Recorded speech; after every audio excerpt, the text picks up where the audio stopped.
자, 오늘부터 로마서 연구를 시작하려고 합니다. 근데 오늘 많은 분들에게 성경의 어떤 책을 가장 좋아하십니까? 하면은 참 많은 분들이 로마서를 좋아한다는 대답을 하죠. 그만큼 로마서는 이 복음의 아주 중심에 들어가 있는 책입니다. 그래서 오늘 첫 번째 시간으로 바울의 생애와 그의 경험을 살펴보려고 합니다. 왜 로마서를 공부하기 전에 우리가 바울의 생애와 그가 했던 경험을 살펴봐야 할까요? 우리가 깊은 사상이 담겨 있는 책을 이해하려면은 먼저 그 책의 저자가 어떤 생애를 살았고 또 어떤 사람인지 살펴보는 것은 중요하죠. 우리가 저자의 삶을 이해하고 그분의 경험을 살펴보면은요, 그 책의 내용이 무엇을 말하려고 하는지 그 책의 내면을 우리가 들여다볼 수 있는 것입니다. 자, 그래서 우리가 로마서를 공부하기 전에, 시작하기 전에 먼저 바울의 생애를 좀 들여다보려고 하는 것입니다. 바울이 그리스도를 만나기까지의 과정과 경험을 살펴보려고 합니다. 바울의 생애를 들여다보면은요, 한 인간이 예수 그리스도를 만나기까지 그 영혼이 어떤 고통을 겪게 되는가, 어떤 과정을 겪게 되는가가 보이는 것입니다. 우리가 그것을 보고 나면은 내가 바울의 이 복음을 경험하기까지 내가 앞으로 어떤 과정과 경험을 거치게 될 것인지를 예측할 수 있죠. 바울의 생애는 정확하게 둘로 나눠집니다. 바울의 생애는 다메섹 도상에서 예수 그리스도를 만나기 이전과 이후로 나눠집니다. 정확하게 둘로 나눠지죠. 성도 여러분, 우리의 생애도 이렇게 나누어져야 하는 것입니다. 내가 예수 그리스도를 만나기 이전과 이후로 나눠지는 경계선이 있어야 되는 것입니다. 오늘 많은 사람들이 예수를 만나기 전과 후에 경계선이 없는 것입니다. 그래서 그리스도인들의 삶이 세상을 향해서 충격을 주지 못하는 것이죠. 성도 여러분, 우리의 생애 속에 복음의 경계선이 그어져 있어야 하는 것입니다. 전에는 내가 좋아하던 것이 이제는 싫어지는 선이 있어야 되는 것입니다. 전에는 내가 세상을 사랑했는데 이제는 세상을 미워하는 선이 그어져 있어야 된다는 것입니다. 복음을 받기 이전과 이후를 나누는 그 경계선이 없으면은 그런 분들은 이번 로마서 성경 연구를 통해서 그 선이 그어지게 되길 제가 간절히 바라는 것입니다. 자, 이 바울은 가말리아 문화에서 엄격한 율법으로 자라났다고 했습니다.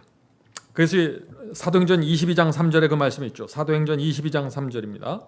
나는 유대인으로 가말리엘의 문화에서 그의 조상들의 율법의 엄한 교훈을 받았고, 지금 바울은 율법의 엄격한 교훈을 받았다는 말이 나오죠.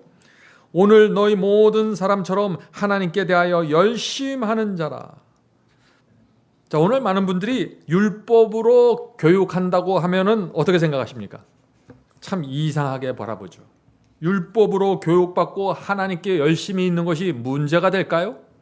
그렇지 않습니다. 우리가 신약 성경에 있는 그 믿음장이라고 부르죠. 히브리서 11장에 나오는 모든 믿음의 조상들은 율법으로 교육받았던 사람들입니다. 그러나 동시에 하나님께 열심히 있었죠. 문제는 무엇이에요? 문제는 거듭나는 경험 없이 새 마음을 받는 경험이 없이 율법에 매달리기 때문에 율법주의로 기울어지는 것이죠. 율법 자체는 문제가 없는 것입니다. 율법을 잘 지켜서 구원을 만들어내려고 하는 그 정신과 태도가 문제이지 율법 자체는 문제가 없다는 것입니다. 바울은 예수님을 만나기 이전의 자신의 모습에 대해서 이렇게 소개합니다. 빌립보서 3장 5절부터 8절입니다. 이스라엘의 족속이요 베냐민의 지파요 히브리인 중에 히브리인이요 율법으로는 바리새인이요 열심으로는 교회를 핍박하고, 초대교회를 핍박했다는 얘기죠. 교회를 핍박하고 율법의 의로는 흠이 없는 자였다. 지금 바울은 유대인의 관점에서는 율법으로는 흠이 없다고 했습니다. 적어도 겉으로 보기에는 흠 잡을 데가 없다는 것이죠. 그런데 바울은 예수님을 영접한 이후에 그 율법으로 흠이 없었던 자신의 생애를 돌아보면서 그것이 오히려 자기에게 해가 되었다고 말하는 것입니다. 자, 그 말씀이 7절에 나오죠. 7절입니다. 그러나 무엇이든지 내게 유익하던 것을 내가 그리스도를 위하여 다 해로 여길 뿐더러 또한 모든 것을 해로 여김은 내 주 그리스도 예수를 아는 지식이 가장 고상함을 인함이라. 바울은 똑똑했습니다. 학문과 율법을 많이 알았습니다. 그런데 그것이 해가 되었다고 지금 말하는 것입니다. 왜 해가 되었을까요? 바울은 그런 것들로 자신의 곤고함을 가리려고 했던 것입니다.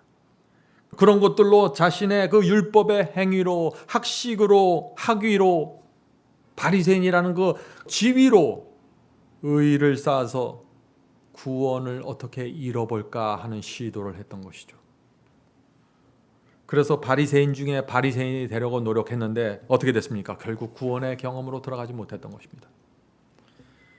바울은 하나님을 믿고 율법이 요구하는 가장 높은 수준으로 행하려고 노력했습니다. 그런데 그는 불행했습니다. 왜 그랬을까요? 왜 불행했을까요? 아무리 노력하고 애써도 자신의 영혼의 평안이 없다는 사실을 본인이 느끼기 때문이겠죠. 그는 유대교에서 인정받는 신실한 교인이었습니다. 겉으로 볼 때는 아무 문제가 없었습니다. 그러나 그의 마음 깊은 곳에 영혼의 처절한 절망감이 있었던 것입니다. 여러분들은 이 경험을 이해하십니까?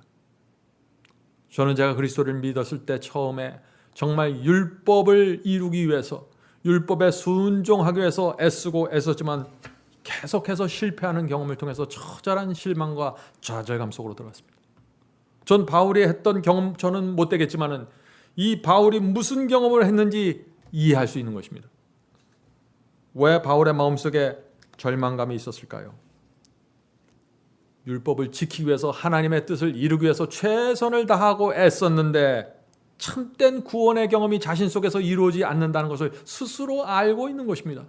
그래서 어쩔 수 없이 이 좌절감이 밀물처럼 밀려 들어오는 것이죠. 마음속에서 이루어지는 이 의의 경험이 이루어지지 않으니까 어떻게 됩니까? 자연히 행위에 매달리게 되는 것이죠. 행위를 통해서 의의 경험으로 들어가려고 노력하게 되는 것입니다. 그렇게 하면 할수록 어떻게 될까요? 마음이 공허해지죠. 겉으로는 율법의 행위로 치장했는데 속으로는 허망한 것입니다. 오늘 많은 그리스도인들이 특별히 신실하게 믿으려고 하는 그리스도인들이 이 바울의 경험 속으로 들어갈 수 있다는 것이죠. 바울은 예수께서 복음을 전하는 생애를 아주 가까운 곳에서 지켜보았던 사람입니다. 예수의 가르침을 들었고 그 마음속에 갈등이 생겼습니다. 왜냐하면 자기에게 심령의 변화가 없었고 예수께서 말하시는 이 팔복의 경험이 자기 속에 없다는 사실을 알기 때문이죠. 마음이 가난하고 심령이 죄로 애통하는 경험, 이것이 없었던 것입니다. 바울은 그래서 예수께서 십자가에 돌아가시는 그 순간까지 그리스도의 순결함과 거룩함을 지켜보았습니다. 성령께서 그의 마음을 깊이 감동시켜 주셨습니다. 그러나 그는 긴 세월 동안 성령의 음성을 외면할 수밖에 없었습니다. 왜 그랬을까요? 왜 외면했을까요? 바울은 예수님과 제자들과 초대교회를 핍박해야만 했기 때문이죠. 빌립보서 3장 6절에 그래서 바울의 모습이 이렇게 나옵니다. 율법으로는 바리새인이요 열심으로는 교회를 핍박하고. 이 바울, 사울이죠. 사울은 커다란 열심을 갖고 교회를 핍박했습니다. 왜 핍박했을까요? 왜냐하면 예수님과 제자들이 유대 교회와 유대 사회에 큰 위협이 된다고 느꼈던 것입니다. 만일 예수께서 전하신 복음이 진리라는 사실이 드러나면 어떻게 됩니까? 유대교회의 그 가르침, 바리새인들의 그 율법주의와 거짓 복음의 정체가 드러나면서 순식간에 무너질 수 있는 것입니다. 유대교인들의 이목이 예수님과 제자들에게 집중될 수 있는 것입니다. 그렇게 되면 어떻게 될까요? 유대 국가의, 유대 교회의 기득권층이 무너지게 되는 것입니다. 바울에게 있어서 그것은 엄청난 재앙처럼 느껴지는 것입니다. 그래서 바울은 유대 교회를 지키기 위해서 예수님과 제자들을 핍박했고 예수님을 따르는 사람들을 쫓아다니면서 핍박할 수밖에 없었던 것입니다. 바울이 얼마나 오랫동안 이 예수님과 제자들을 핍박했을까요? 거의 7년 동안 핍박이 지속되었습니다. 예수께서 십자가에 돌아가시기 전까지 3년 반을 핍박했고 십자가 이후에 다메섹에서 예수님을 만날 때까지 적어도 3년 반 이상을 핍박했던 것입니다. 예수님의 설교를 들으면서 또 제자들의 그 복음 전파를 목격하면서 또 한편으로 양심의 가책을 느끼면서 핍박하는 것이 얼마나 힘들었을까요? 여러분도 한번 상상해 보시기 바랍니다. 바울의 입장에서 오늘 나누는 말씀 한번 들어보시기 바랍니다. 바울이 어떤 영혼의 고통을 가졌을까 하고요. 바울은 자신이 하나님을 대적하고 있다는 그 증거를 여러 번 보았습니다. 그러나 아브라함 때부터 수천 년 동안 하나님께서 인도하셨던 이 유대교회를 등지고 대적할 수는 없었던 것입니다. 그래서 날마다 성령과 싸우면서 핍박하게 되었는데 그의 심정이, 마음이 얼마나 괴로웠을까요? 바울은 자신이 죽이려고 했던 예수께서 무덤에서 부활하셨다는 소식을 들었습니다. 그때 그의 마음이 어땠을까요? 얼마나 두려웠을까요? 만일 나사렛 예수가 무덤에서 부활했다면 그 사실 무엇을 말합니까? 자기가 핍박하고 죽이려고 했던 그분이 하나님의 아들 메시아라는 것이 입증되는 것입니다. 바리새인과 유대 교회 지도자들은 예수께서 부활했다는 사실을 덮어서 감추려고 했었죠. 그러나 바울은 진실이 무엇인지 알았습니다. 그럼에도 불구하고 바울은 성령의 음성을 거절했고 여전히 유대 교회의 말을 들으면서 살 수밖에 없었던 것입니다. 그러나 하늘이 주는 증거는 거기서 멈추지 않았습니다. 또 어떤 일이 생겼습니까? 오순절이 되었죠. 하늘에서 사도들과 다락방에 모이는 이 120명에게 성령을 퍼부어 주었습니다. 오순절 성령입니다. 그러자 엄청난 일이 또 생겼습니다. 바울은 이 무식한 제자들이 하는 설교를 또 들을 수밖에 없었습니다. 방언으로 하는 설교 말이죠. 제자들이 성령 충만함을 갖고 나와서 너희들이 죽인 나사렛 예수가 바로 하나님의 아들 메시아였다는 선포하는 그 설교를 들어야 됐습니다. 이 바울의 심정이 어땠을까요? 정말 죽고 싶었을 것입니다. 바울은 긴 세월 동안 그래서 양심의 음성을 거절하는 자의 고통이 무엇이라는 것을 알게 되었습니다. 그것이 얼마나 고통스러운 건지 말이죠. 그러면서도 이 바울은 모세로부터 이어져 내려오는 이 유대교회, 수많은 선지자들이 지켜온 이 유대교회를 부인할 수가 없었던 것입니다.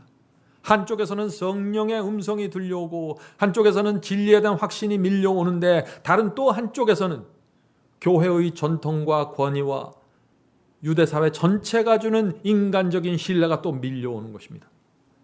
그 사이에서 바울은 고민했겠죠. 그의 마음속에 유대교회는 정통이었고 초대교회, 이제 막 시작된 초대교회는 이단이었습니다. 그래서 이 바울은 제자들을 향한 핍박을 멈출 수가 없었던 것이죠. 십자가 이후 3년 반이 지났습니다. 그때 어떤 사건이 일어났나요? 스데반 집사를 죽이는 일에 또 사울이 동참하게 되는 것입니다. 그 말씀이 사도행전 6장 10절부터 15절에 있습니다. 사도행전 6장 10절과 15절입니다. 스데반이 지혜와 성령으로 말함을 너희가 능히 당치 못하여. 자, 스데반이 설교를 하는 것입니다. 마지막 바리새인들을 향해서. 공회 중에 앉은 사람들이 다 스데반을 주목하여 보니 그 얼굴이 천사의 얼굴 같더라. 오랫동안 이 바울의 마음을 책망하고 찔림을 주었던 이 성령께서 다시 한번 이 바울의 마음을 감동시켜 주시는 것입니다. 그러나 이번에도 제사장과 교회 지도자들의 말을 따르기로 결정하게 됩니다. 자, 그래서 사도행전 7장 57절부터 60절에 이런 말씀이 이어지는 것입니다. 저희가 큰 소리를 지르며 귀를 막고 일심으로 그에게 달려들어, 여기서 그는 스데반이죠. 스데반에게 달려들어 성 밖으로 내치고 돌로 칠세 증인들이 옷을 벗어 사울이라 하는 청년의 발 앞에 두니라. 지금 스데반을 죽이려고 모여있던 그 사람들이 다 옷을 벗어서 지금 누구에게 던지는 것이에요? 사울에게 지금 다 던지는 것입니다. 얼마나 바울이 괴로웠을까요? 계속해서 읽어보죠. 저희가 돌로 스데반을 치니 스데반이 부르짖어 가로되 주 예수여 내 영혼을 받으시옵소서 하고 무릎을 꿇고 크게 불러 가로되 주여 이 죄를 저들에게 돌리지 마옵소서 이 말을 하고 자니라. 성도 여러분, 이 무리들이 던진 돌에 무참하게 맞아서 죽어가는 스데반의 얼굴을 이 바울이 또 보는 것입니다. 자기 속에 없는, 자기 얼굴에 없는 영혼의 거룩한 평안과 영광이 그 얼굴 속에 또 있는 것입니다. 사울은 또 깊은 혼란에 들어가게 됩니다. 나는 유대교회의 정통이고 교회가 나를 인정해주고 있고 스데반은 이단 예수의 당원인데 어떻게 죽어가는 그의 얼굴에 있는 그 하늘의 평화가 나에게 없는가? 이런 생각이 머릿속을 수없이 스쳐 지나갔을 것입니다. 이 사울이 스데반을 죽인 것은 무슨 의미입니까? 우리가 아는 것처럼 다니엘서의 70주일 예언이 490일 예언이 맞춰지는 사건을 성취시키는 것입니다. 서기 34년 유대 민족에 대한 은혜의 시간, 70주일 예언이 최종적으로 맞춰지는데 그것이 바로 누구의 손에 의해서 이루어져요? 사울의 손에, 바울의 손에 의해서 이루어진 것입니다. 나중에 바울이 예언을 연구하고 이 사실을 알았을 때 그의 마음속에 들어오는 그 죄책감과 두려움과 절망은 얼마나 컸을까요? 사울의 생애와 마음이 참 철저하게 무너지고 불행했던 것입니다. 다메섹으로 가는 길에서 예수 그리스도를 만나기까지 그의 영혼의 고통은 그칠 줄을 몰랐던 것입니다. 만일 여러분이 바울처럼 살았다면 여러분의 마음이 어땠을까요? 여러분이야말로 이런 사람들이야말로 간절하게 이 영혼의 고통 속에서 건져줄 어떤 구세주를 필요로 하지 않을까요? 바울은 핍박하고 깊은 죄 속에 들어갔지만 동시에 구세주의 필요성을 누구보다도 절박하게 붙잡을 수 없는 상황 속으로 지금 들어가고 있는 것입니다. 여기서 우리는 의문을 갖게 됩니다. 왜 예수께서는 사울에게 나타나셨을까 하는 질문이죠. 유대 땅에 수많은 제사장들과 바리새인들 그리고 율법사들이 있었는데 왜 그 중에서 사울에게 예수께서 나타나셔서 진리를 보여주시고 당신의 모습을 보여주셨을까요? 예수께서는 오랫동안 바울의 정직한 고통을 눈여겨보셨던 것입니다. 어렸을 때부터 율법에 둘러싸여서 엄하게 자란 사울, 부모와 선생과 제사장들부터 늘 성경 말씀에 순종하라는 엄격한 교육을 받았던 이 사울, 그 말대로 살기 위해서 최선을 다했던 사울, 그러나 언제나 모자람을 느껴야 했던 사울, 정죄받은 느낌과 양심의 가책을 무시하고 싶었지만 그럴 수 없었던 사울, 교회를 위해서 예수와 제자들을 핍박하게 된 사울, 이런 사울의 모습을 보면서 우리는 한편으로 정직한 그리스도인이 겪을 수 있는 고통을 또 엿보게 되는 것입니다. 그의 양심은 항상 심한 자책으로 고통받았을 것입니다. 그러나 그는 그의 양심을 위로해줄 위로자를 오랜 세월 동안 만나지 못했던 것입니다. 죄를 범할 때마다 양을 잡아서 성소에 갔습니다. 그곳에서도 이 사울의 영혼에 평안을 줄 수 있는 분은 없었던 것입니다. 만나질 못했던 것이죠. 사울은 죄책감을 해결하지 못한 채 고통 속에서 긴 세월을 보냈던 것입니다. 그런 상황 속에서 사울은 예수님과 제자들을 핍박하고 또 핍박했던 것입니다.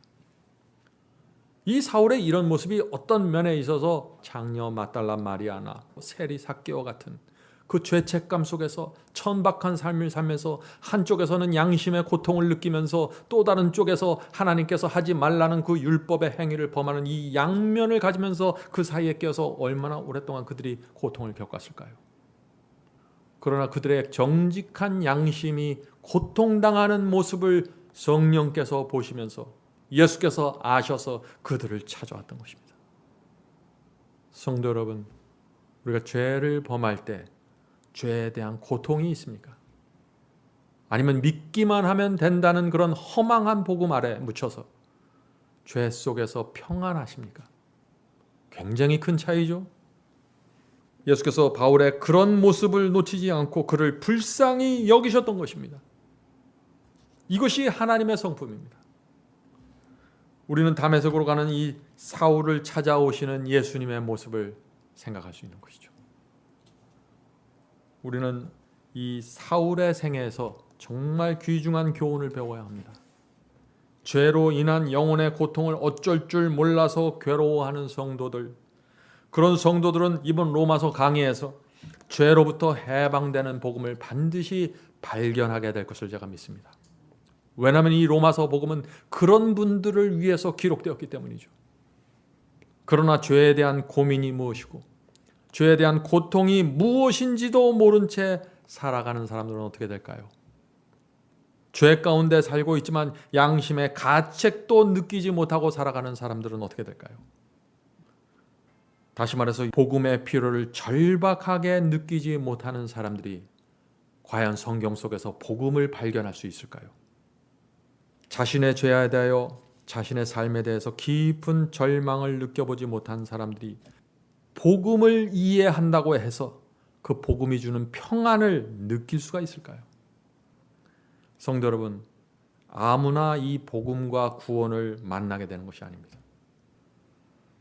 예수께서 말씀하시기를 복음이 감추인 보화가 되었다고 했습니다. 그것을 찾는 사람들이 따로 있는 것입니다. 어떤 사람들이 찾게 될까요? 저는 세 종류의 사람들이 그리스도를 만날 것이라고 생각합니다. 자, 첫 번째는 죄로 인한 고통이 있는 그리스도인들입니다. 어떻게 하면 내가 죄를 용서받고 이 죄로부터 벗어나고 해방될 수 있는가를 고민하는 사람들 말이죠. 이런 사람들에게 예수께서 찾아오시는 것입니다. 이런 사람들을 예수께서 그냥 지나칠 수가 없는 것입니다. 자, 두 번째는 의를 사모하는 사람입니다.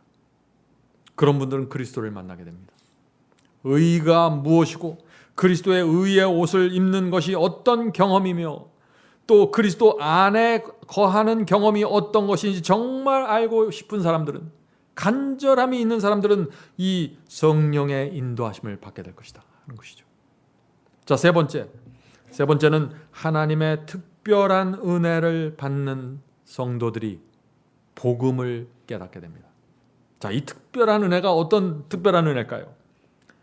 하나님의 특별한 은혜로 암에 걸린 분들이죠. 하나님의 특별한 은혜로 큰 사고를 당하신 분들이죠. 하나님의 은혜로 사업이 참 어려운 상황으로 몰린 분들이죠. 이런 처절한 고통 속에 있는 분들이 하늘을 향해서 손을 뻗게 되는 것입니다. 그럴 때 하나님께서 그것을 못 본 척하지 않으신다는 것이죠. 그래서 예수께서 그 당시 문둥병과 안진병이 같이 도무지 고칠 수 없는 병자들을 고쳐주신 것입니다. 그들 속에 있는 간절한 고통과 절규를 예수께서 보시는 것입니다. 성도 여러분, 우리 속에 그런 것들이 있어야 되는 것입니다. 우리가 하나님의 율법과 하나님의 진리 앞에 나갈 때 우리는 정말 부족함을 느끼지 않습니까? 우리가 그런 상태로 살아갈 수 없는 것이죠. 하늘을 향해 손을 뻗어야 되는 것입니다. 그래서 사도 요한은 계시록에서 목이 마른 사람이 생명수를 받을 것이라고 말하고 있는 것입니다. 목이 마른 사람이. 자, 그 말씀이 요한계시록 22장 17절에 있습니다. 요한계시록 22장 17절입니다. 듣는 자도 오라 할 것이요 목마른 자도 올 것이요 또 원하는 자는 값없이 생명수를 받으라 하시더라. 성도 여러분, 간절한 심령으로 말씀을 찾는 자들이 있습니다. 심령에 목마른 자들이 있습니다. 간절히 원하는 자들이 있습니다. 그런 그리스도인들이 값없이 생명수를 받게 될 것이라고 지금 말하고 있는 것입니다. 저는 이 말씀이 얼마나 귀한 말씀인지 모르겠습니다. 하나님께서 우리에게 어떤 대가를 요구하는 것이 아니라 우리의 마음에 간절한 소원이 있으면 거저주시겠다는 것입니다. 자, 다시 바울의 이야기로 돌아가죠. 다메섹으로 가는 길에서 예수 그리스도를 만났는데 예수께서 찾아오신 것입니다. 예수께서 이 사울을 받아주신 것입니다. 도무지 용서받을 수 없는 죄를 범한 이 사람을 하나님의 아들이 찾아오셔서 받아주신 것입니다. 이것이 하나님의 사랑이고 은혜가 아닙니까? 하나님의 이 불쌍히 여기심이 없으면 우리는 아무런 소망이 없는 것입니다. 그리스도를 만난 사울의 심령이 어땠을까요? 자기가 하나님의 아들을 죽이려고 따라다녔는데, 하루 이틀이 아니라 긴 세월 동안 따라다녔는데, 복음의 전파를 막으려고 제자들을 핍박하고 죽이려고 했는데, 그런 엄청난 죄인을 불쌍히 여겨주시고 찾아오셔서 받아주시는 그리스도를 만난 것입니다.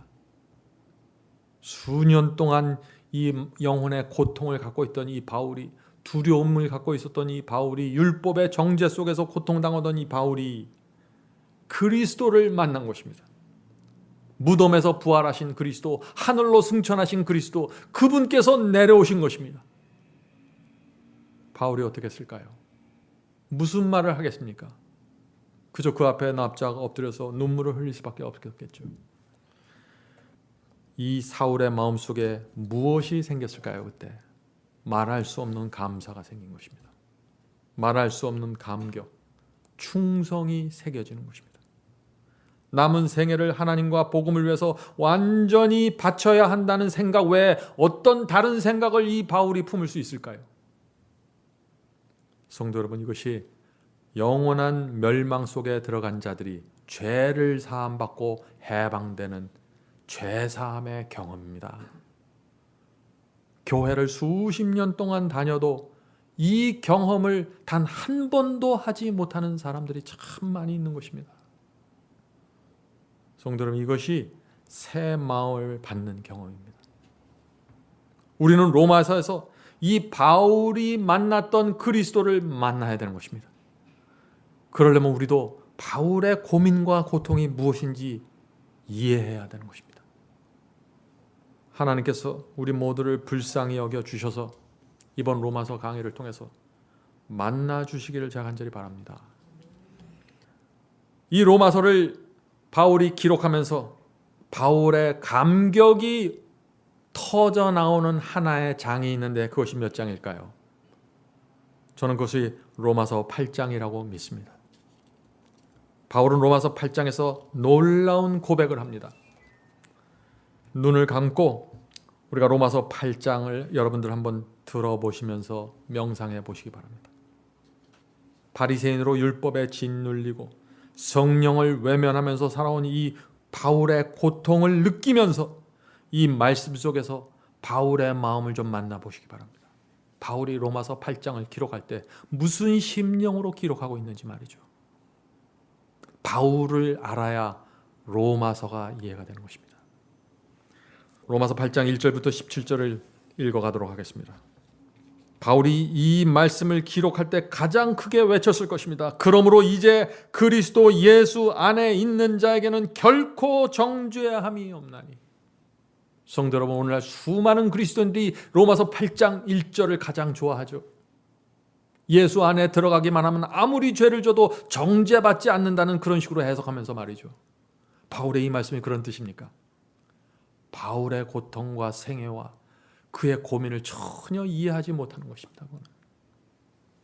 킹 제임스 성경은 이렇게 되어 있습니다.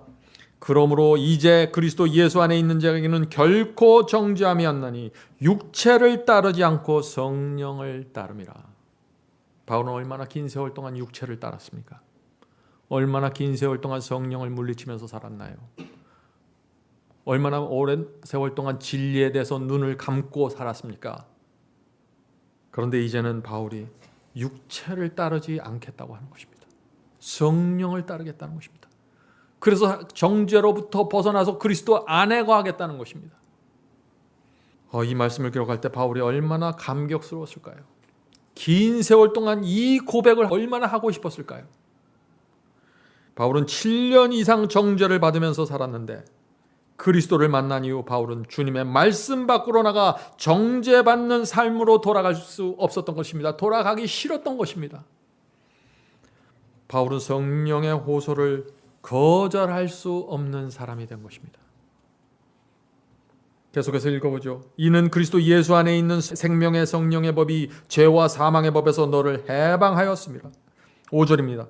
육신을 쫓는 자는 육신의 일을, 성령을 쫓는 자는 영의 일을 생각하나니 육신의 생각은 사망이요 성령의 생각은 생명과 평안이니라. 이 사울은 바리새인으로서 정말 율법을 지키려고 얼마나 애를 썼을까요? 애쓰고 애썼는데 성령의 감동 속에서 성령에 이끌려 사는 이 실제적인 경건의 삶이 무엇인지 몰랐던 것입니다. 그런데 예수를 만나면서 이것이 해결된 것입니다. 그의 마음에 평안이 생겼습니다. 그래서 이제 이 복음의 중심에 무엇이 있는지 알게 된 것입니다. 그래서 육신을 따라가면 사망이고 성령을 따라가면 거기에 생명과 평안이 있다고 간증하는 것입니다. 계속해서 읽어보죠. 9절입니다. 만일 너희 속에 하나님의 영이 거하시면 너희가 육신에 있지 않고 영에 있나니 누구든지 그리스도의 영이 없으면 그리스도의 사람이 아니라. 이 말씀은 얼마나 단호하고 분명한 말씀인지 모르겠습니다. 누가 감히 이런 말을 할 수 있을까요? 바울은 할 수 있었던 것입니다. 자기가 경험했으니까 말이죠. 바울은 바리새인으로 누구보다도 하나님을 더 믿고 율법에 순종하기 위해서 살아왔던 사람이죠. 율법의 엄격한 교육을 받은 사람입니다. 그러나 아무리 율법을 지킬지라도, 율법의 행위가 있을지라도, 겉모습이 만들어졌다고 할지라도 육신에 끌려다니는 삶에는 그리스도의 영이 없다는 사실을 너무나 잘 아는 것입니다. 그래서 누구든지 그리스도의 영이 없으면 그리스도의 사람이 아니라고 지금 말하고 있는 것입니다. 12절입니다. 그러므로 형제들아 우리가 빚진 자로 돼 육신에게 줘서 육신대로 살 것이 아니니라. 우리가 이 말씀 속에서 바울의 마음과 경험을 만질 수가 있는 것입니다. 바울은 도무지 갚을 수 없는 빚을 졌다고 생각하는 것입니다. 그리스도의 은혜를 배반하고 육신이 원하는 대로 너무나 오랜 세월 동안 살았던 것을 이제는 바로잡고 싶었던 것입니다. 그런데 그것을 억지로 하는 것이 아니라 자기 속에 있는 이 빚진 자의 심령 때문에 할 수 있는 것입니다. 그래서 육신을 따라갈 수 없다는 것이죠. 성령께서 오늘 우리를 불쌍히 여겨주셔서 이번 로마서를 통해서 이런 심령을 받게 되길 제가 간절히 바라는 것입니다. 계속해서 읽죠. 너희가 육신대로 살면 반드시 죽을 것이로되 영으로서 몸의 행실을 죽이면 살리니 무릇 하나님의 영으로 인도함을 받는 그들은 곧 하나님의 아들이라. 너희는 다시 무서워하는 종의 영을 받지 아니었고 양자의 영을 받았으므로 아바 아버지라 부르짖느니라. 이 말씀도 바울의 가슴에서 나오는 얘기 아니겠습니까? 하나님은 바울에게 오랜 세월 동안 무서운 분이었습니다. 그런데 이제 바울은 더 이상 하나님을 무서워하지 않게 되었다는 것이죠. 열심히 율법을 지켜서 하나님의 환심을 사려고 노력하지 않아도 된다는 것입니다.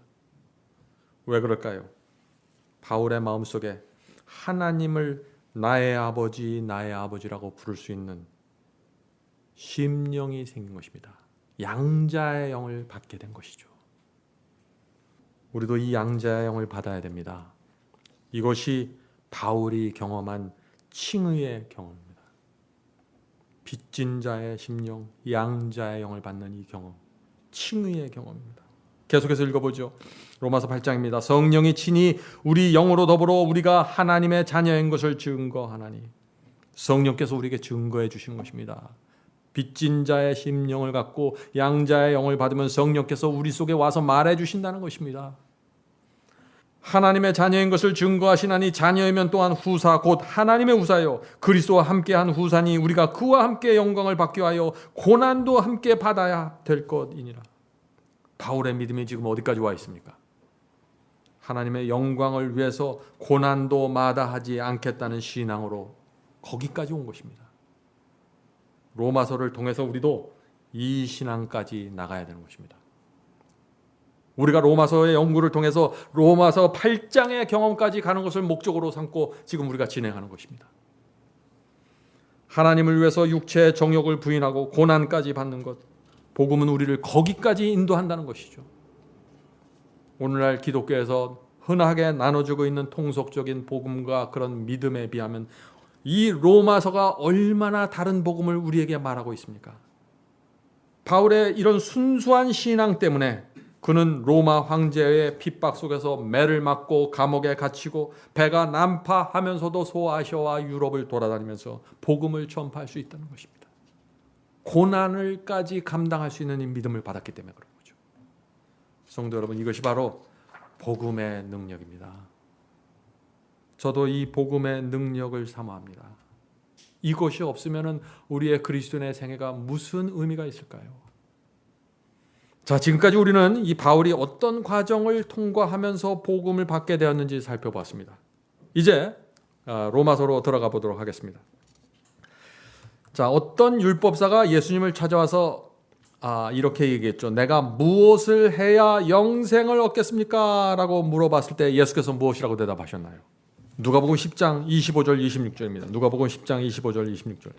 어떤 율법사가 일어나 예수를 시험하여 가로되 선생님 내가 무엇을 하여야 영생을 얻으리까? 예수께서 이르시되 율법에 무엇이라 기록되었으며 네가 어떻게 읽느냐? 자, 여기서 참 중요한 말씀을 하시죠. 예수께서 율법사에게 내가 어떻게 읽느냐라고 물어봤습니다. 이 말씀은 중요한 말씀이죠. 오늘날 기독교에 왜 이렇게 많은 해석들이 나옵니까? 성경을 어떻게 읽느냐가 다른 것입니다.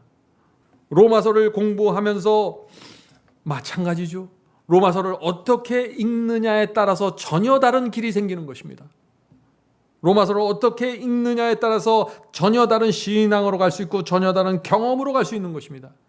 실제로 수많은 사람들이 로마서를 공부하면서 전혀 다른 길로 들어가고 있는 것이죠. 성경에서 가장 중요한 책을 찾으라면 많은 사람들이 로마서를 지목한다고 합니다.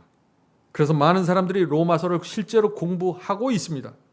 그런데 이상한 것은 로마서를 공부한 분들이 아주 얄팍한 믿음을 갖고 빠져나온다는 것입니다. 참 이상하고 이해할 수 없는 일들이 지금 펼쳐지고 있는 것이죠. 어떤 사람들은 물론 로마서를 읽으면서 죄와 세상을 버리고 깊은 회심의 경험을 합니다. 그러나 어떤 사람들은 로마서를 읽으면서 믿기만 하면 구원받을 수 있는 것 같은 그런 환상을 갖고 또 나오게 되는 것입니다. 왜 그럴까요? 왜 이렇게 이상한 복음이 로마서를 공부한 사람들이 배우게 될까요? 우리는 이번 로마서 연구를 통해서 오늘 많은 사람들이 왜 이렇게 얄팍하고 통속적인 믿음으로 빠져나가는지 그 이유를 우리가 알게 될 것입니다. 로마서에 나오는 어떤 말씀을 오해했기 때문에 어떤 말씀을 혼돈했기 때문에 그런 믿음을 갖게 되는지 우리가 보게 될 것입니다. 자, 로마서를 공부할 때 주의할 것이 있습니다. 그것이 무엇일까요? 바울이 로마서에서 믿음이라는 단어를 사용할 때 그것이 어떤 종류의 믿음을 말하는지 우리가 정확하게 알아야 됩니다. 그래야만 우리가 로마서를 정확하게 볼 수 있는 것입니다. 자, 질문을 드리죠. 자, 이 질문은 중요합니다. 바울이 로마서에서 말하는 믿음과 바울 자신이 갖고 있던 믿음이 다를까요? 같을까요? 바울은 로마서에서 자신이 믿는 복음과 다른 복음을 전했습니까? 아니면 자기가 경험한 복음을 이 로마서에서 기록했을까요? 대답은 하나만 하죠. 바울은 나를 본받으라고 형제들에게 말했습니다. 빌립보서 3장 17절입니다. 형제들아 너희는 함께 나를 바울을 본받아라. 누가 이런 말을 할 수 있을까요? 성도 여러분, 이 바울은 로마서에서 어떤 믿음을 우리에게 전해주고 싶을까요? 이런 믿음입니다. 바울의 믿음은 이런 것입니다. 고린도후서 11장 23절부터 28절입니다. 자, 읽겠습니다. 고린도후서 11장 23절부터 28절. 내가 바울입니다. 내가 수고를 넘치도록 하고 옥에 갇히기도 더 많이 하고 매도 수없이 맞고 여러 번 죽을 뻔하였으니 유대인들에게 40에 하나 감한매를 5번 맞았으며 3번 태장으로 맞고 1번 돌에 맞고 3번 파선하는데 일주야를 기품에서 지냈으며 여러 번 여행에 강의의 위험과 강도의 위험과 동족의 위험과 이방인의 위험과 신의 위험과 광야의 위험과 바다의 위험과 거짓 형제 중에 위험을 당하고 또 수고하여 애쓰고 여러 번 자지 못하고 줄이며 목마르며 여러 번 굶고 춥고 헐벗었노라. 이 이외의 일은 고사하고 오히려 날마다 내 속에 눌리는 일이 있으니 곧 모든 교회를 위하여 염려하는 것이라. 성도 여러분, 이것이 바울의 믿음이었고 신앙이었습니다. 그런데 로마서에서 얄팍한 복음과 믿음을 기록한다고요? 있을 수 없는 얘기죠. 상식으로 생각하셔도 그것은 있을 수 없는 얘기 아닙니까? 바울의 이런 고난과 희생의 삶은 믿기만 하면 구원받는다는 이런 신앙에서는 도무지 나올 수 없는 능력입니다. 이것은 우리는 바울이 갖고 있었던 그 믿음이 어떤 것인지 분명하게 보고 이 로마서로 들어가야 된다는 것입니다. 바울이 편지서를 쓰면서 그 자신의 경험과 그가 갖고 있던 믿음과 그가 이해하고 있는 복음을 어떻게 설명했는지를 이해하고 나서 이 로마서로 들어가면 실수하지 않는 것입니다. 많은 사람들이 이 로마서의 복음을 바울이 쓴 다른 편지서의 복음과 다르게 분리해갖고 이것만 받아들이려고 하는 것이죠. 거기서 문제가 생기는 것이죠. 성도 여러분, 우리는 로마서에서 이 바울의 믿음을 보고 느끼고 붙잡아야 하는 것입니다. 바울이 로마서에서 믿음을 강조한다고 해서 이 바울의 의도와 목적을 오해하면 안 되는 것입니다. 제가 지금까지 많은 로마서 강의를 들어봤습니다. 또 이번 로마서 강의를 준비하기 위해서 여러 분들의 강의를 또 들어봤습니다. 거의 대부분의 강의의 초점은 이것이었습니다. 믿기만 하면 구원받습니다. 오직 믿음만이 구원의 유일한 조건입니다. 주님을 믿으면 결코 율법의 정죄를 받을 수 없습니다. 성도 여러분, 바울이 전하고자 했던 복음의 핵심이 바로 이것일까요? 정말 아니죠. 여러분은 이번 로마서 연구를 통해서 정말 진리의 핵심이 무엇인지 정확하게 확인하게 되길 제가 간절히 바랍니다. 성도 여러분, 오랜 세월 동안 여러 교파에 있는 분들에게 제가 복음을 전하면서 느꼈던 것이 있는데 그것이 무엇인지 제가 나눠보죠. 죄와 구원에 대해서 깊이 고민하는 성도들이 이 로마서에서 복음을 만납니다. 고민이 없고 죄책감도 없고 고통이 없는 사람들은 이 로마서에 들어가서 오히려 자기를 합리하고 감추고 완전히 위장하는 기술을 배워가고 나오는 것입니다. 오늘 많은 사람들이 로마서를 읽는데 왜 참된 믿음과 신앙으로 들어가지 못하고 있을까요? 바울이 했던 고민이 없는 것입니다. 루터가 했던 고민이 없는 것입니다. 웨슬러가 했던 고민이 없어요. 의를 갈망하는 소원이 없는 것입니다. 영혼의 깊은 곳에서 주님을 만나지 못해서 고통당하는 그 경험이 없기 때문에 로마서 속에 들어갔는데 복음을 찾지 못하는 것입니다. 그래서 우리가 로마서 1장에 보면 바울이 로마서 복음을 기록하면서 온 세상 사람에게 무엇을 선언해요? 사형을 선언하고 시작하는 것입니다. 사형수가 돼야 로마서를 이해하니까요. 자, 이제 로마서의 배경을 좀 우리가 살펴보죠. 로마서는 누가 누구에게 쓴 편지죠? 누가 누구에게? 바울이 로마 교회의 성도들에게 쓴 편지가 로마서입니다. 바울은 이 갈라디아의 교회에서 생긴 문제를 해결하기 위해서 먼저 편지를 쓴 후에 그와 거의 동일한 문제가 로마 교회에 반복되지 않게 위해서 로마서를 기록했습니다. 다시 말해서 먼저 갈라디아서가 기록되었고 그와 동일한 이유로 로마서를 쓰게 되었다는 것입니다. 그러므로 우리가 로마서를 이해하고 나면은 갈라디아서를 쉽게 또 이해할 수 있는 것입니다. 특별히 이 로마 교회 누구에게 편지를 썼냐면 로마 교회 안에 있는 이 유대파 그리스도인들을 책망하기 위해서 이 로마서 편지를 쓴 것입니다. 바울은 왜 로마 교회 유대파 그리스도인들을 타겟으로 해서 그들을 책망했을까요? 로마 교회는 복음을 받아들인 유대인들이 세웠습니다. 거기에 리딩 그룹이었습니다. 12 제자도 유대인이었죠. 다락방에서 성령을 받았던 사람들도 유대인들이었습니다. 우상을 섬기던 이 이방인들이 모인 초대교회에서 복음을 받은 유대인들이 그런 교회들 속에서 어떤 위치를 차지하고 있었을까서는 우리가 쉽게 상상할 수 있는 것이죠. 유대인들은 구약 성경을 갖고 있었던 사람들이에요. 성경에 해박한 지식을 갖고 있습니다. 그런데 이 초대교회 속에 우상을 섬기던 새신자들 이방인들이 몰려드는 것입니다. 자연스럽게 유대파, 유대인이면서 예수를 영접했던 사람들이 성경을 가르칠 수밖에 없는 그런 입장으로 들어가게 된 것입니다. 그래서 그들이 갈라디아 교회와 로마 교회에서 유대인으로서 자신들이 이해하고 있던 성경 말씀을 가르치게 되었죠. 이 유대파 그리스도인들이 어떻게 복음을 가르쳤을까요? 유대인들은 수천 년 동안 할례와 절기와 제사제도의 의식법 그리고 십계명을 반드시 지켜야만 구원받을 수 있다고 믿어온 사람들이죠. 그런 사상이 그들 뼛속까지 들어가 있는 것입니다. 비록 그래서 유대인들이 예수를 영접하고 복음을 받아들였다고 하지만은 그런 사상에서 완전히 빠져나오는 것은 쉬운 것이 아니죠. 우리가 그들의 입장에서 생각해보면 이 유대파 그리스도인들이 왜 복음을 설명하면서 할례와 율법의 행위를 그렇게 강조했는지 이해할 수 있게 된다는 것입니다. 바로 여기서 문제가 생긴 것입니다.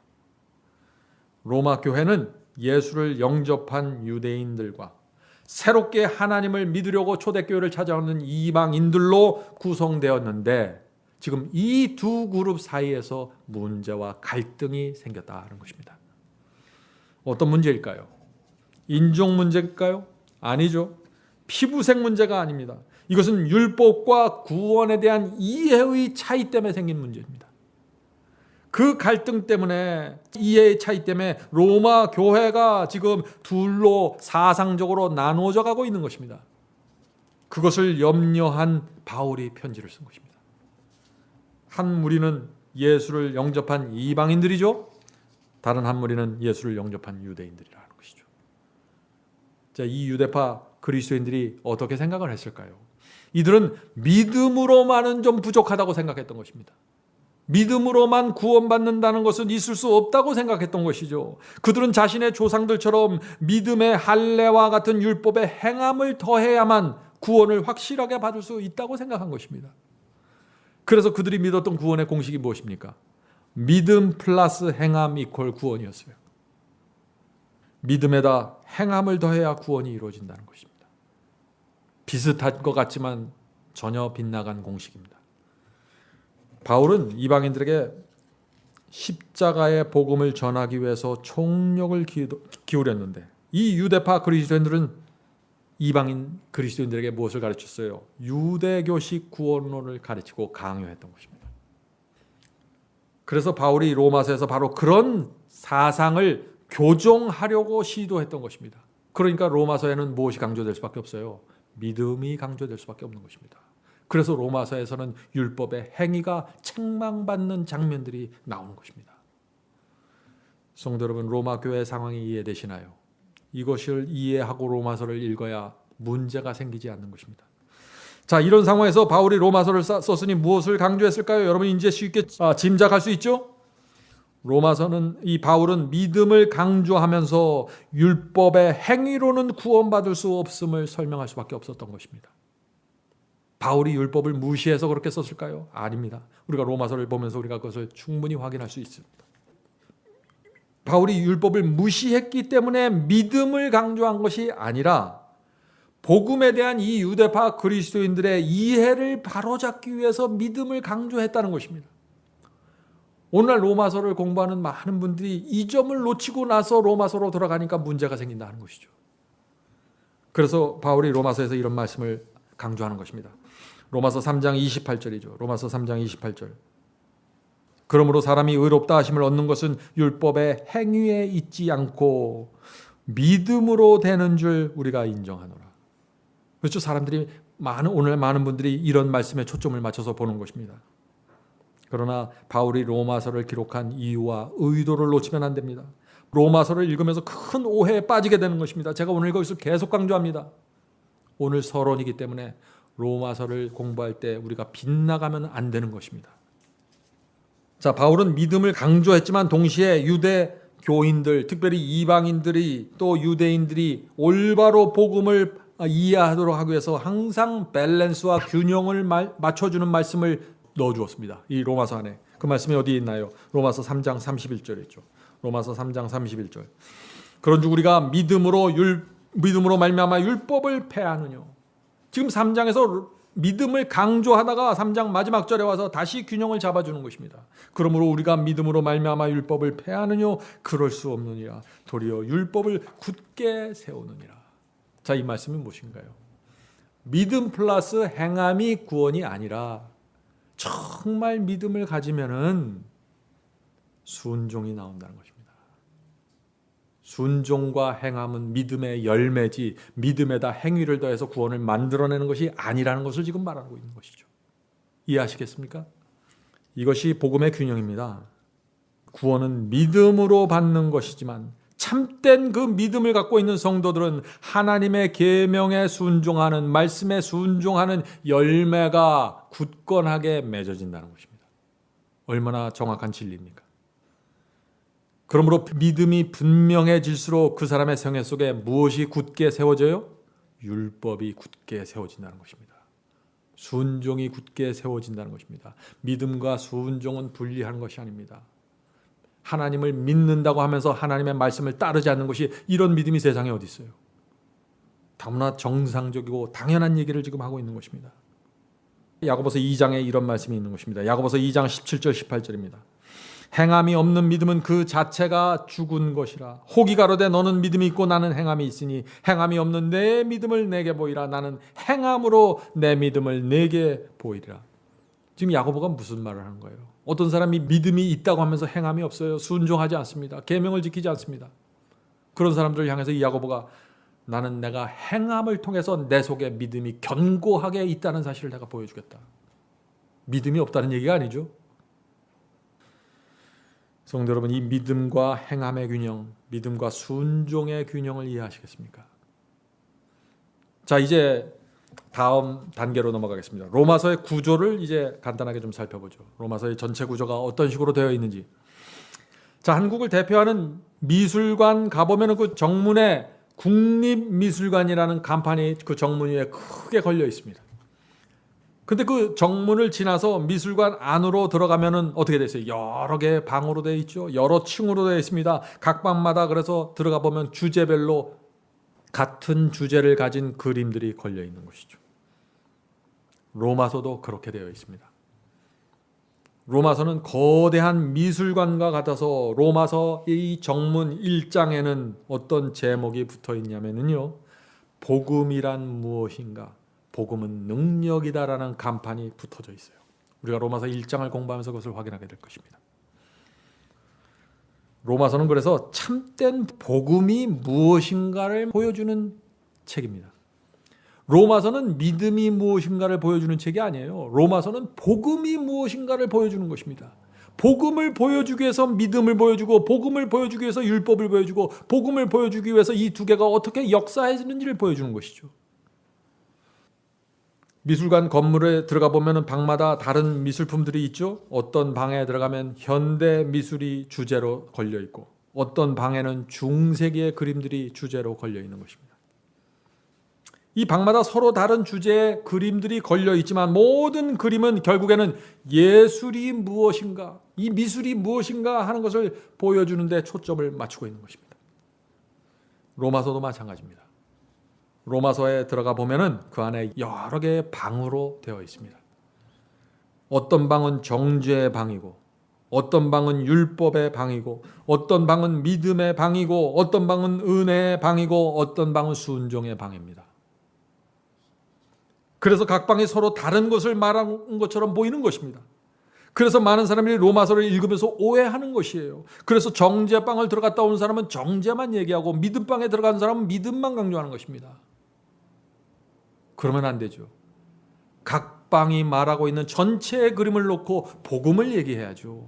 그래야 복음의 전체 그림이 나오는 것입니다. 믿음의 방에 들어가면은 율법을 무시하는 것처럼 보일 수 있습니다. 그런데 다른 방에 들어가면 또 율법을 지켜야 된다고 말하는 것입니다. 또 다른 방에 들어가면 행함은 아무 소용이 없는 것처럼 말하는데, 또 다른 방에 들어가면 의의 종으로 살라고 호소하는 것입니다. 방마다 다른 것을 말하는 것처럼 보이지만 이 각 방의 말씀은 논리적으로 깊이 연결되고 짜맞춰져 있는 것입니다. 그래서 우리는 로마서를 공부하면서 이 각 방들끼리 서로 연결되어 있는 이 고리들을 찾아야 되는 것입니다. 고리들을. 그래야 로마서를 논리적으로 1장에 이 말씀이 나오면 2장에 어떤 말씀이 나오고 3장에는 어떤 말씀, 이것이 다 논리적으로 체계 있게 바울이 하나씩 쌓아 올라간 것입니다. 그래서 그 논리를 보면은 우리는 1장을 공부하면서 2장에 무엇이 나오는 것을 예측할 수 있고, 2장을 공부하면 3장에 무엇이 나올 것을 예측할 수 있는 것입니다. 왜 그럴까요? 우리는 바울의 논리를 보면서 따라가고 있기 때문이죠. 이것이 로마서를 공부하는 방법입니다. 우리는 로마서를 공부하면서 그래서 바울의 마음을 들여다볼 수 있는 것입니다. 바울이 1장에서 이 말씀을 왜 썼을까? 2장에 들어가면서 이것을 쓸 수밖에 없는, 이것을 강조할 수밖에 없는 바울의 심정을 2000년 전으로 돌아가서 그의 마음을 들여다볼 수 있는 것이죠. 이것이 로마서를 공부하는 방법입니다. 다음 시간에는 로마서 1장 1절부터 우리가 살펴보도록 하겠습니다.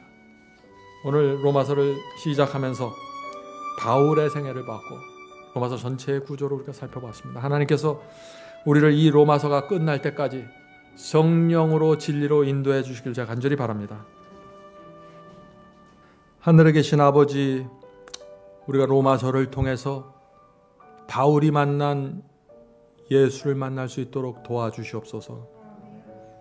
하늘에 계신 아버지, 오랜 세월 동안 주님을 믿고 성경을 읽었지만 저희가 아직 바울이 만난 예수를 정확하게 만나지 못했고 바울이 경험한 그 복음을 정확하게 경험하지 못해서 지금 로마서의 말씀 앞에 나와 있사오니 주께서 저희를 불쌍히 여겨주셔서 인도해 주시옵소서. 저의 마음속에 정말 하나님께서 원하시는 마음을 받을 수 있도록 도와주시옵소서. 하늘에 계신 아버지, 이 로마서를 공부할 때 성령께서 오시지 않으면 이 거룩한 말씀이 내 느낌과 내 뜻대로 내가 원하는 대로 해석하고 나갈 수 있습니다. 주여 도와주시옵소서. 바울이 로마서를 기록한 의도와 목적과 이유가 저희가 로마서를 공부하는 이 시간에 분명하게 나타나고 재현될 수 있도록 도와주시옵소서. 이 모든 말씀 예수님의 이름으로 간절히 기도드립니다.